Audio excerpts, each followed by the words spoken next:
Hello বন্ধুরা, welcome back to my channel. প্রতিদিনের মতো আজকেও তোমাদের জন্য একটা রেসিপি নিয়ে চলে এসেছি। আজকে দেখাবো বন্ধুরা অসাধারণ পদ্ধতিতে আলুর দম বানিয়ে। বন্ধুরা, তোমরা যদি এই আলুর দমটা বানাও, রুটি, পরোটা, লুচি সব কিছুর সাথে কিন্তু খেতে দারুণ লাগবে। আর সব কিছুর সাথেই কিন্তু তোমরা খেতে পারবে। রুটি, পরোটা, লুচি সব কিছুর সাথে কিন্তু জমে যাবে। এটা কিন্তু বন্ধুরা দেখতে কিন্তু অসাধারণ লাগছে বন্ধুরা। আর এটা বানাতে কিন্তু খুবই সহজ পদ্ধতিতে বানিয়ে দেখাবো। তোমরা কিন্তু একবার দেখলে যে কেউ বানাতে পারবে। তাই শেষ পর্যন্ত রেসিপিটা দেখতে থাকো। ভালো লাগলে অবশ্যই চ্যানেলটা সাবস্ক্রাইব করে একটু সাপোর্ট করবে। তো চলো রেসিপিটা শুরু করি। এই দেখো, প্রথমেই আমি আলু সেদ্ধ করে নিয়েছি আলুর দম বানানোর জন্য। এখানে আছে টমেটো কুচি আর কাঁচা লঙ্কা চেরা। এখানে আছে দেখো 5 ফোড়ন, নিয়েছি লবণ, চিনি, হলুদ গুঁড়ো, জিরে গুঁড়ো আর লঙ্কার গুঁড়ো।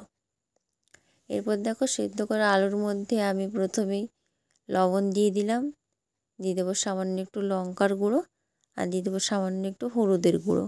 এটা হাত দিয়ে আমি ভালো করে মেখে নেব। আলুর মধ্যে পুরো লবণ, হলুদ, লঙ্কার গুঁড়ো চলে গেল। এরপর এটাকে তেলে আমি ভেজে নেব। যদি সেদ্ধ করা আলুকে এভাবে ভেজে রান্না করো তাহলে কিন্তু টেস্টটা খুবই ভালো হয়। এই দেখো আমি আলুগুলো ভেজে নিচ্ছি ভালো করে। হালকা একটু লাল লাল হয়ে আসলেই নামিয়ে নেব। তো দেখো লাল লাল হয়ে এসছে, দেখাই তোমাদের। এই দেখো বন্ধুরা, এরপর কিন্তু এগুলো আমি তুলে নেব। এগুলো তুলে নিচ্ছি। এরপর ওই তেলের মধ্যেই আমি দিয়ে দেবো সামান্য একটু 5 ফোড়ন। 5 ফোড়ন দিয়ে দিলাম। এরপর কিন্তু মশলাটা ভেজে নেব। দেখো আমি কী কী মশলার জন্য দিই। তার আগে আমি দিয়ে দিলাম টমেটো কুচি, যেটা আমি কেটে রেখেছিলাম ছোট ছোট করে। এরপর এর মধ্যে দিয়ে দেবো স্বাদ মতো লবণ। এটা বুঝিয়ে দেবে, যেহেতু আলুর মধ্যে আগে দিয়েছি লবণ। দিয়ে দিলাম হলুদ গুঁড়ো, দিয়ে দেবো জিরের গুঁড়ো আর দিয়ে দেবো লঙ্কার গুঁড়ো। এরপর এটাকে ভালো করে আমি ভেজে নেব। একটুখানি জল দিয়ে দিলাম। জল দিলে কিন্তু মশলাটা পুড়ে যাবে না, নয়তো কিন্তু মশলাটা পুড়ে যাওয়ার ভয় থাকে। এরপর এটাকে ভালো করে আমি কষিয়ে কষিয়ে ভেজে নেব। তো দেখো বন্ধুরা, এটা আমি ভালো করে নাড়াচাড়া করতে থাকবো কিছুক্ষণ।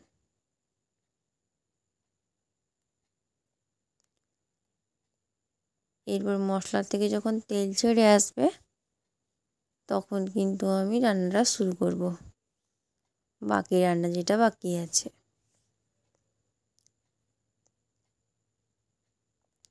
এই দেখো তেলটা মোটামুটি ছেড়ে দিয়েছে মশলার থেকে। এটাকে আরও একটু কষিয়ে নেব। এরপর আমি এর মধ্যে দিয়ে দেবো সেদ্ধ করে ভেজে রাখা আলুগুলো। আলুর সাথে যাতে মশলাটা চলে যায় তার জন্য একটু ভালো করে কষিয়ে কষিয়ে ভেজে নেব। এই দেখো বন্ধুরা, এরপর আলুর মধ্যে পুরো কিন্তু মশলাটা চলে যাবে।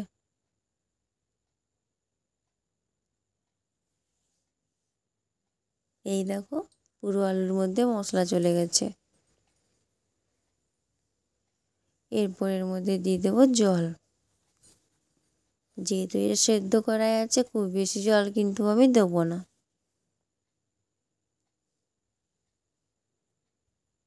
এই দেখো একটু একটু করে জল দিয়ে দেবো। ব্যাস একটুখানি গ্রেভি গ্রেভি করে এটাকে আমি নামিয়ে নেব। তো দেখো বন্ধুরা, এটা একদম রেডি হয়ে গেছে। এরপর এটাকে সার্ভ করে নেব। এই দেখো ওপর থেকে পাকা আর কাঁচা লঙ্কা চেরা দিয়ে আমি এটা সার্ভ করে নিয়েছি। তো দেখো কত সহজেই আমি আলুর দমটা বানিয়ে নিলাম। আর এটা খেতে কিন্তু অসাধারণ হয় বন্ধুরা। রুটি, লুচি, পরোটা সব কিছুর সাথে কিন্তু তোমরা এই আলুর দমটা খেতে পারবে। তাই বাড়িতে অবশ্যই একবার বানাও। আর কেমন হয়েছে সেটা কিন্তু আমাকে জানাতে একদম ভুলবে না। বন্ধুরা সবাই কিন্তু খুবই পছন্দ করবে, কথা দিলাম।